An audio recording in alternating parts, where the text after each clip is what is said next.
지난주에 우리가 성령을 따라 행하라 라는 말씀을 나누었었습니다. 말씀은 사도 바울은 말씀에서 성령을 따라 행하는 삶은 24절 말씀에 그리스도 예수의 사람들은 육체와 함께 그 정욕과 탐심을 십자가에 못 박느니라. 이제는 내가 사는 것이 아니요 오직 내 안에 그리스도께서 사십니다 라고 살아가는 삶이라고 말씀했었습니다. 그렇기 때문에 성령을 따라 살아가는 삶은 이제 나는 믿을 수 없으니 하나님만 믿겠습니다 라고 말하며 자신의 삶의 이유와 목적이 바뀐 변화된 삶을 말하고 있었습니다. 그렇다면 오늘 말씀에서는 그렇게 성령을 따라 행하는 삶이 우리의 삶에 이제는 구체적으로 그러면 어떻게 나타나게 되는가, 어떤 모습으로 성령을 따라 살아가게 되는가에 대한 말씀이 나오고 있는 것입니다. 우리 26절 말씀을 먼저 한번 같이 읽어보겠습니다. 26절입니다. 헛된 영광을 구하여 서로 노엽게 하거나 서로 투기하지 말지니라. 사도 바울은 성령을 따라 살아가면 헛된 영광을 구하지 않는다라고 말씀하고 있습니다. 여기서 헛된 영광이란 자만심, 허영심, 교만함, 우월감, 그리고 그뿐만 아니라 우리의 열등감까지도 포함하고 있는 것입니다. 헛된 영광은 자신들이 하나님의 자녀임에도 불구하고 하나님께서 하나님의 걸작품이다라고 말씀하심에도 불구하고 자신의 가치를 잃어버리고 다른 사람에게 그저 괜찮은 사람인 척 보이려고 애쓰는 그런 모습 상태를 말씀하는 것입니다. 이 모습은 때로는 허영심과 교만함으로 나타나고 때로는 열등감으로 우리에게 나타나게 되는 것입니다. 헛된 영광들로 저는 그 명품 사람들이 그러는데 그 명품이 왜 그렇게 비싼지 잘 이해가 잘 안 됩니다. 디자인이 참 이쁘고 야 이거는 정말 명품 같구나, 소재도 고급스러워서 야 이런 건 하나 있으면 참 오래 놓고 쓰면 더 멋있어지고 야 이래서 사는구나 라고 할 텐데 대부분의 그 명품들을 제가 잘은 모르지만 그렇지 않은 그저 그냥 로고 하나 딱 박아놓고 그렇게 명품이다라고 하는 모습들을 저는 더 많이 보았습니다. 여러분 코로나 시대에 명품이 없어서 못 판다라는 뉴스를 보셨습니까? 사람들이 이 어려운 시국에 어려움에도 불구하고 여행을 못 가니 돈을 모아서 자신의 허전함을 달래기 위해 명품을 그렇게들 사고 있다라는 것입니다. 지난 여름에 보니까 제가 우연히 지나가다 봤는데 그 브랜드가 뭐였던 것 같아요. 프라모라는 브랜드에서 정말 비닐로 만들었습니다. 그냥 투명한 비닐이에요. 그리고 시장 바구니 같이 생겼습니다. 거기에 프라모 로고가 딱 하나 박혀 있는데 그 가격을 이렇게 봤더니 100만 원이 넘습니다. 사람들이 그런 것들을 명품이라고 사고 또 사는 사람이 있으니 그런 것들을 또 만드는 세상이라는 것입니다. 그런 비닐 가방을 가지고 자기가 명품을 들고 다닌다고 우쭐대는 그런 모습들이 어떻게 보면 한편으로 그런 세상이 안타까워 보이기까지 합니다. 단편적인 모습이지만 문제는 무엇이냐? 이렇게 채워지지 않는 헛된 영광을 구하는 사람들은 항상 자신의 삶을 다른 사람과 비교하며 살아간다라는 것입니다. 그래서 자신의 삶이 다른 사람보다 조금 더 높아 보이면 우쭐거리고 교만하고 정말 자기가 다른 사람보다 높은 사람인 것 마냥 된 것 마냥 그렇게 알고 살아가고 반대로 자신이 어쩌다 보니 실수를 하고 실패를 당하게 되면 다른 사람보다 조금 낮아 보이면 말할 수 없는 저 나락으로 열등감으로 빠지게 되는 모습을 나타낸다라는 것입니다. 사랑하는 여러분, 저와 여러분은 하나님의 자녀들입니다. 누가 뭐라 해도 하나님이 사랑하는 하나님의 걸작품들임을 꼭 기억하시기 바랍니다. 오늘 말씀에 우리가 헛된 영광을 구하면 안 되는 또 한 가지 중요한 이유가 나타나는데 26절 말씀을 보십시오. 우리가 헛된 영광을 구하면 우리가 서로 노엽게 하거나 서로 투기하게 된다라고 말씀하고 있습니다. 서로를 향해 항상 비교를 하고 그렇게 경쟁하지 않아도 될 그 인생이 다른 사람과 조금 더 나아 보이는 그런 모습을 보이기 위해 그 사람을 짓밟기도 하고 또 애쓰는 인생이 그런 공동체가 되어 버린다는 것입니다. C.S. 루이스가 이런 교만한 마음, 다른 사람보다 높아지고 싶어하는 마음, 허영심에 대해 이런 재미있는 이야기를 한 가지 했습니다. 교만의 즐거움은 가려운 곳을 긁을 때 느끼는 즐거움과 같다. 가려운 곳이 있다면 누구나 그곳을 긁고 싶을 것이다. 가려운 곳을 긁으면 시원하기 때문에 누구나 그곳을 긁고 싶어 합니다. 그런데 계속 긁다 보면, 너무 많이 긁다 보면 그곳이 상처가 나고 피가 나고 곪고 상황이 더 안 좋아지게 되는 것입니다. 그러면서 이렇게 말합니다. 하지만 더 좋은 것은 가려운 곳도 없고 긁지도 않는 것이다. 교만이 가려운 곳을 긁는 것처럼 순간의 즐거움이 있지만 그것보다 훨씬 더 좋은 것은 우리 삶에 가려울 필요도 없고 긁을 필요도 없는 삶이라는 것입니다. 그래서 성경은 성령을 따라 살아가야 된다. 헛된 영광을 구하지 말고 성령을 따라 살아가는, 성령으로 행하는 삶이 되십시오라고 말씀하고 있습니다. 헛된 영광을 구하고 애쓰는 사람보다 자신이 존귀한 사람임을 정확히 알고, 그래서 그렇게 높아지려고 애쓸 필요도 없고 삶 가운데 만족과 감사와 평안이 있는 인생이 훨씬 더 복된 인생이라는 것입니다. 우리가 마가복음을 통해 말씀을 나누었듯이 베드로는 마지막 순간까지도 자신이 무언가를 하나님께 해줄 수 있는, 자신이 다른 사람보다 썩 괜찮은 사람이라고 여기며 살아가는 사람이었습니다. 그래서 예수님의 마지막 그 재판의 자리까지 베드로는 뒤를 따라갑니다. 그런데 베드로가 어떻게 했습니까? 닭이 두 번, 예수님의 말씀처럼 닭이 두 번 울기 전에 예수님을 부인하고 조주하고 맹세합니다. 베드로는 자신은 절대로 예수님을 배반하지 않을 거라고, 자신은 다른 사람보다는 더 나은 사람이라고 호언장담하고 있었지만 닭이 두 번 울 때 결국 예수님의 말씀처럼 예수님을 배반하고 부인하고 조주하는 자신을 발견하게 됩니다. 그런데 성경은 그때 그렇게 끝나지 않고 베드로가 예수님을 그렇게 3번 부인하고 조주할 때 예수님께서 아래층에서 조주하는, 배반하는 베드로를 위층에서 여전히 따뜻한 눈빛으로, 아무렇지도 않고 다 이해하시는 눈빛으로 쳐다보고 있었다라고 말씀을 합니다. 베드로도 그 예수님의 눈빛을 보았습니다. 예수님께서, 부활하신 예수님께서 베드로를 찾아오셨을 때 그래서 하신 이야기가 무슨 말씀입니까? 저 같으면 네가 어떻게 그럴 수가 있냐? 너 왜 그랬냐? 라고 먼저 좀 이야기를 하고 난 다음에 본론을 꺼낼 것 같은데 예수님은 다른 말씀을 일절하지 않으시고 요한의 아들 시몬아, 내가 이 사람들보다 나를 더 사랑하느냐? 요한의 아들 시몬아, 네가 나를 사랑하느냐? 그렇다면 내 양을 너에게 맡기겠다라고 말씀하십니다. 베드로의 그 앞으로의 모든 삶의 이유와 목적이 바뀌는 순간이었습니다. 이게 갈라디아서의 핵심과 같습니다. 우리는 하나님 앞에서 괜찮아 보이고 싶고 잘하고 싶어하는 귀한 마음을 가지고 있습니다. 이러한 마음들이 너무나 귀한 마음들이지만, 그러나 그것보다 더 중요한 것은, 하나님께서 정말 원하시는 것은, 사랑하는 신광교회 성도 여러분, 하나님을 사랑하십니까? 사랑하는 여러분, 세상의 그 무엇보다 하나님을 사랑하십니까? 하나님 앞에 잘하고 싶고 그래도 이 정도면 자신은 괜찮다라고 이야기하는 것보다 훨씬 더, 가장 더 중요한 것은 여러분이 하나님을 사랑하고 있는가라는 것입니다. 이 자리에, 이곳에 있는 이유조차도 내가 하나님을 사랑해서, 하나님을 예배하고 싶어서, 하나님과 함께하고 싶어서, 하나님께 더 가까이 가고 싶어서, 하나님을 사랑해서 이 자리에 있는가가 훨씬 더 중요한 것입니다.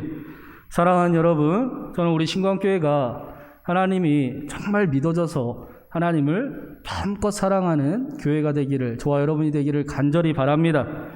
그 사랑이 우리의 삶의 이유가 되고 삶의 능력이 되어서 그렇게 헛된 영광 구할 필요도 없고, 오히려 하나님께서 허락하신 존귀하고 영광스럽고 훨씬 더 복된 인생을 살아가는 저와 여러분이 되기를 주님의 이름으로 축원합니다. 그렇다면 영광스럽고 복된 삶이란 어떻게 살아가는 것인가?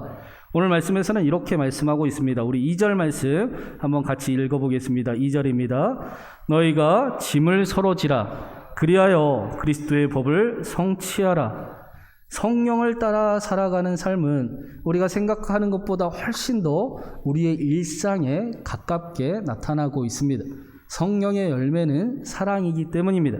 그런데 사실 서로의 짐을 지는 삶은 아무나 할 수 있는 삶이 아닙니다.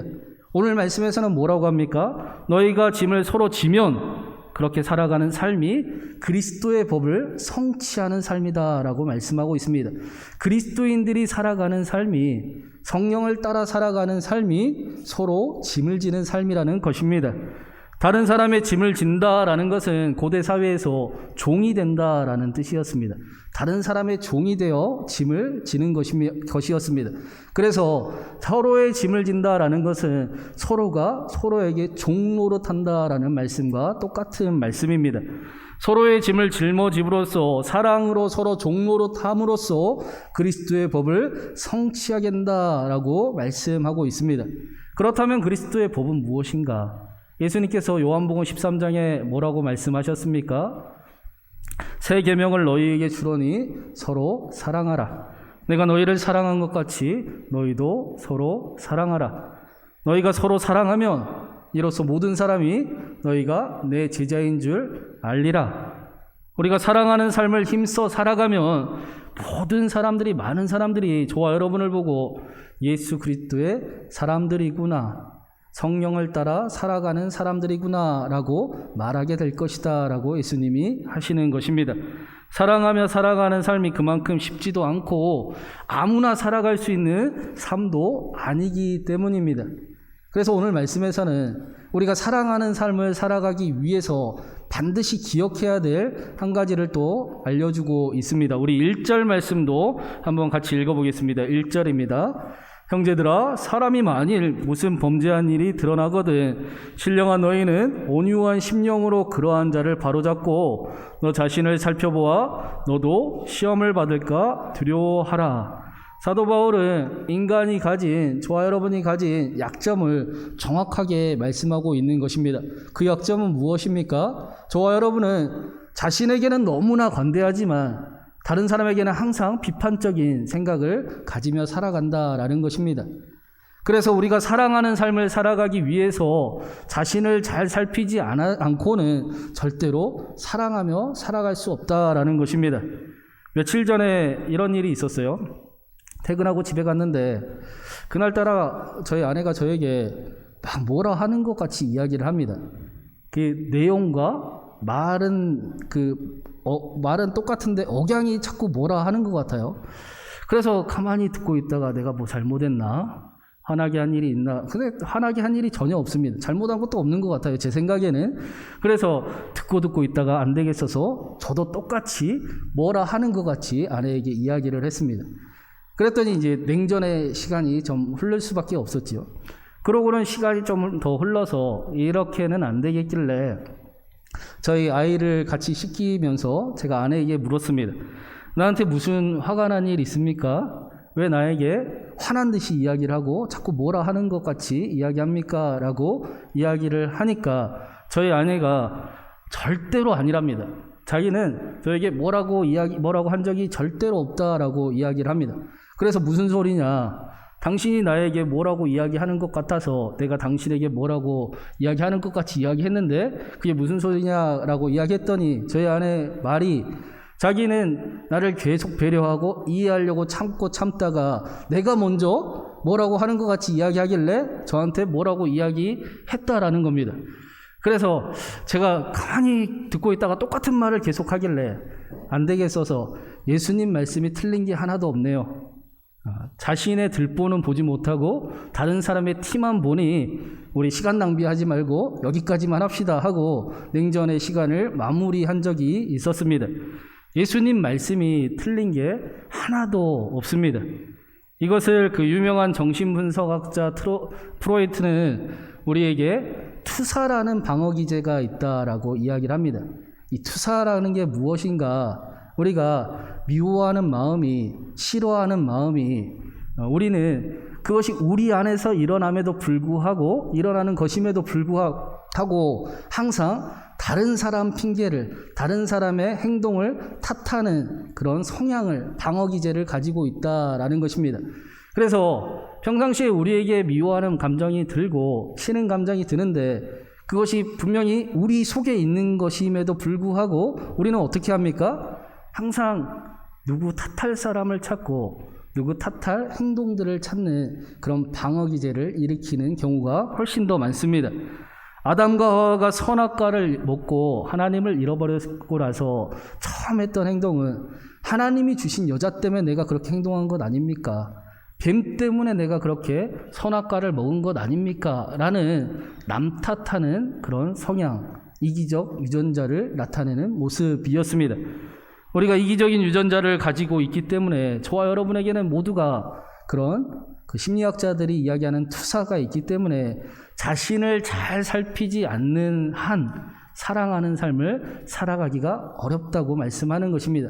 그렇기 때문에 우리가 반드시 자신을 잘 살피는 삶을 먼저 살아가야 한다라는 것입니다.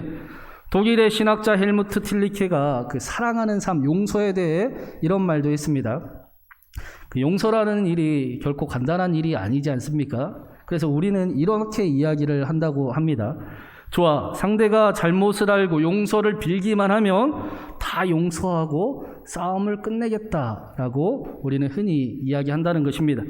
우리는 용서를 상호 교환하는 것으로 만들어 버리고 그래서 서로 양쪽 모두 저쪽에서 먼저 용서하면 나는 마음이 너그럽고 관대하니 나는 다 용서해 줄 것이다 라고 생각하며 살아가고 있다라는 것입니다.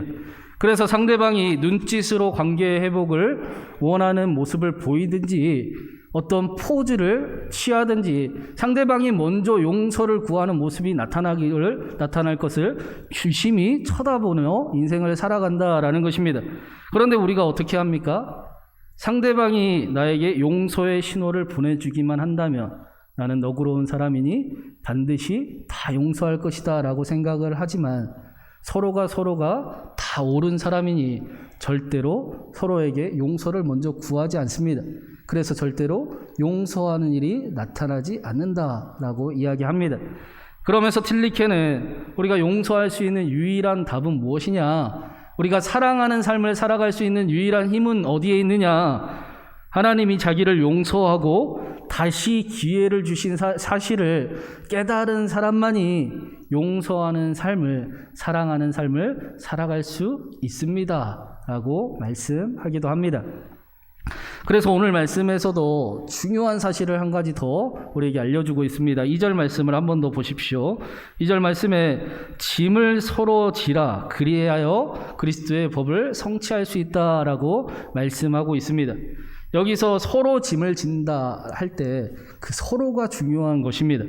혼자서는 절대로 그리스도의 법을 성취할 수 없기 때문입니다. 하나님을 사랑하고 이웃을 사랑하는 것은 하나이기 때문에 하나님의 사랑을 알아야 다른 사람을 사랑하는 삶을 살아갈 수도 있고 다른 사람을 사랑해 봐야 하나님의 사랑이 무엇인지 그저 입술로만 떠드는 게 아니라 그 사랑이 실제하는 것을 경험하며 살아갈 수 있기 때문입니다. 그렇기 때문에 그리스도에게는 반드시 자신이 사랑하고 섬기는 공동체가 있어야 하는 것입니다.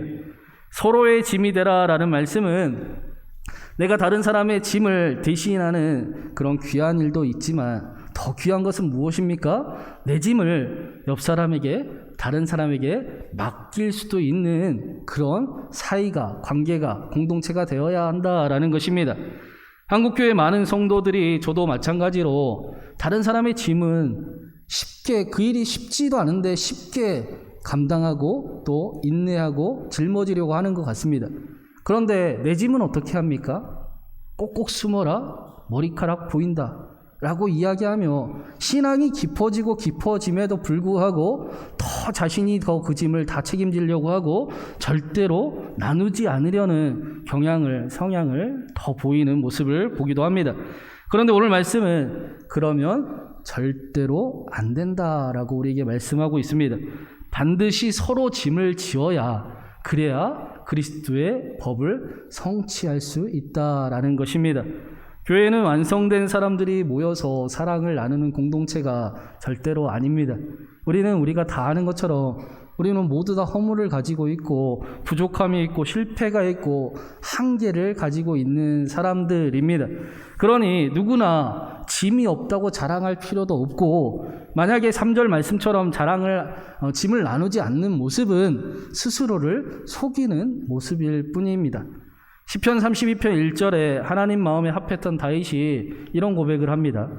허물의 사함을 받고 자신의 죄가 가려진 자는 복이 있도다. 복 있는 사람이 어떤 사람인가? 죄 용서를 받은 사람이, 죄 용서를 받을 줄 아는 사람이 복 있는 사람이다라는 것입니다. 다윗은 죄로부터의 자유가 아니라 죄로부터의 용서를 우리에게 말씀하고 있습니다. 하나님께서 예수 그리스도를 통해 알려주신 그 사랑과 용서 역시 이와 같습니다. 하나님은 우리에게 죄를 없애 주신 것이 아니라 그럼에도 불구하고 죄를 용서해 주시고, 연약한 자임에도 불구하고 여전히 사랑해 주시고 여전히 함께 하신다고 말씀하고 있습니다. 그 감격에 살아가는 사람들을 그리스도인이라고 이야기하는 것입니다. 그래서 예수님께서 마태복음 5장 23절 24절에 이런 말씀을 했었습니다. 그러므로 예물을 제단에 드리려다가 거기서 내 형제에게 원망 들을 만한 일이 있는 것이 생각나거든 예물을 제단 앞에 두고 먼저 가서 형제와 화목하고 그 후에 와서 예물을 드리라. 단순히 생각하면 우리에게 용서를 명령하는 말씀인 것 같아 보이지만, 사실은 우리가 용서를 해봐야, 용서를 경험해봐야 하나님의 용서도 하나님의 사랑도 믿을 수 있기 때문입니다. 아무리 하나님께 귀하게 예물을 드리고 하나님께 멋지게 예배를 드려도 하나님의 사랑과 하나님의 용서가 믿어지지 않는다면 그 예배가 무슨 소용이 있겠습니까? 어찌 그 사실이 믿어지지 않는데 하나님의 은혜와 하나님의 함께하심이 믿어진다고 말할 수 있겠습니까? 하나님께서 저와 여러분의 욕심을 내려놓았을 때, 저와 여러분이 하나님 앞에 무언가 칭찬받을 일을 했을 때, 하나님께 우리가 무언가 성실하게 임했을 때 저와 여러분을 사랑하신 것이 아니라, 저와 여러분이 실패했을 때, 저와 여러분이 연약했을 때, 심지어는 하나님 앞에 대적하며 나아갔을 때 하나님은 십자가에서 하나님이 그럼에도 불구하고 여전히 나는 너를 사랑한다 라고 확증해 주셨습니다.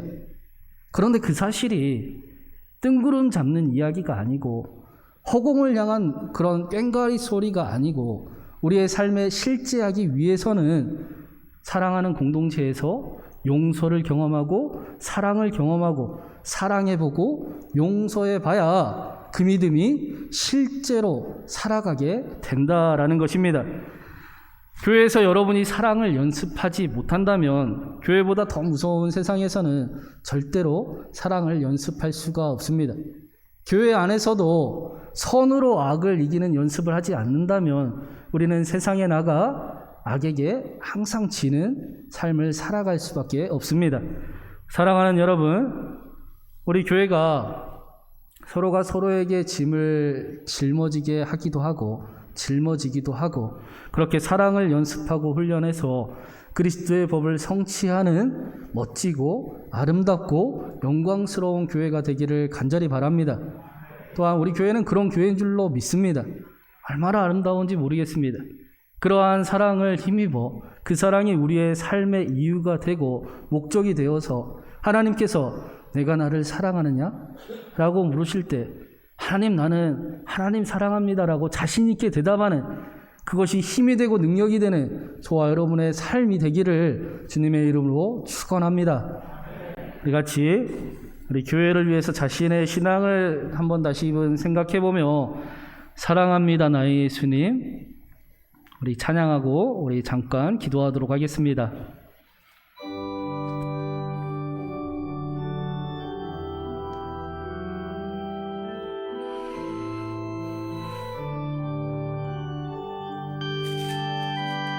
사랑합니다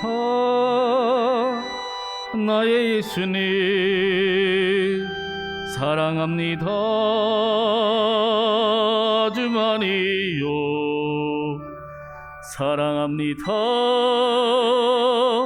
나의 예수님 사랑합니다.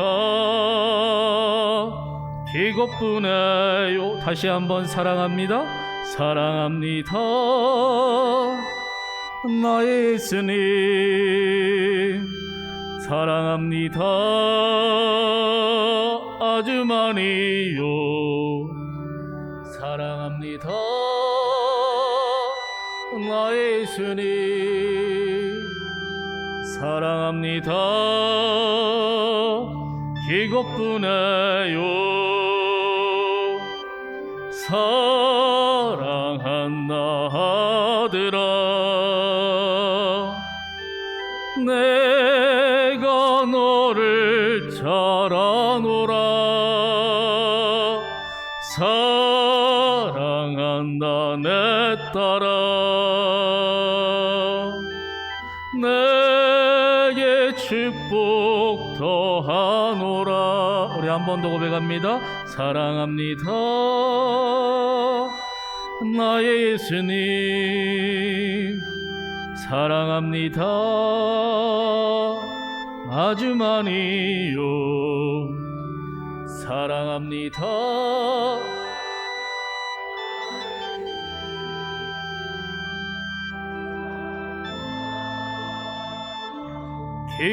이것뿐에요. 사랑한다 내 딸아. 사랑한다 내 딸아. 내가 너를 잘 아노라. 내가 너를 잘 아노라. 사랑한다 내 딸아.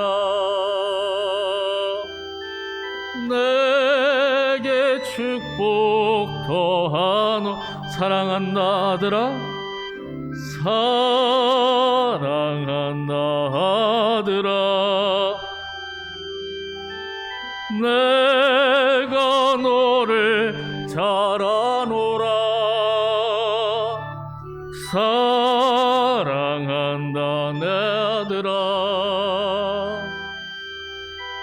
내게 축복 더하노라.